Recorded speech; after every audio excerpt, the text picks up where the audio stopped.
বন্ধুগণ আজকে খুব ক্লান্ত কেন আজ একটা নিমন্ত্রণ ছিল বান্ধবীর বাবার কাজ ছিল।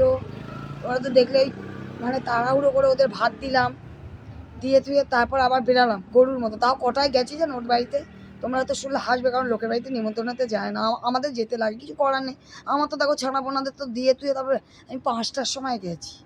সে মানে লাস্টের শেষ অতিথি আমরা। তা যাই হোক ওখানে বসেছি, তারপর আর ওখানে কিছুক্ষণ বসে টসে খাওয়া দাওয়া করে কিছুক্ষণ বসলাম বসে টসে। তারপর তোমার বাড়িতে চলে এসেছি। এবার ঘুম আর হয়নি, এবার ও চলে যাবে, ও তো বম্বে আজকে 3টের ফ্লাইটে চলে যাবে। ওর বাবার কাছে, বাবা মারা গেছে তো ওই ওর বাবার কাজের জন্য মানে এসেছিলো। তা 5টা 15 ফ্লাইটে চলে যাবে ওরা। এবার আমার মনটা না একটু মোচর দিকে, এতদিন আবার কবে আসবে না আসবে তার ঠিক নেই। তাই আবার ছুটলাম, আবার সেই 8:30 সময় ছুটলাম। ওর বাড়িতে গেলাম, কালকে মাঘী পূর্ণিমা, একটু মালা ফুল টুল কিনলাম, কিনে টিনে তোমার না আমি বাড়িতে যে জামা কাপড় ছেড়েছি, কারণ আমার আবার নীতি কী বলো তো, আমি যে কোনো আমি বাইরের থেকে যে জামা কাপড়টা আমি আগে সব ছেড়ে মায়ের কাছে গেলাম, একটু দেখা করলাম, শরীর আর চড়ছে না, তারপর ভাত টাত মেখে নিয়েই বেরিয়েছি। আর পাচ্ছি না, পা দুটো ব্যথা জানো না। এখন যেই কি শোয়ার উপায় আছে, কত কাজ ঘরে জানো, অনেক কাজ।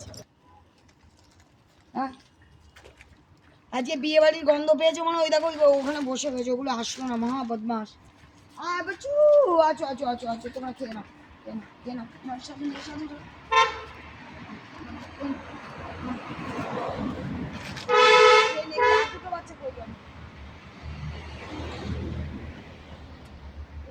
চলো চলো চলো চলো চলো।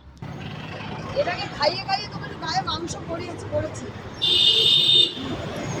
এটা তো মাংসই ছিল না গায়ে একেবারে।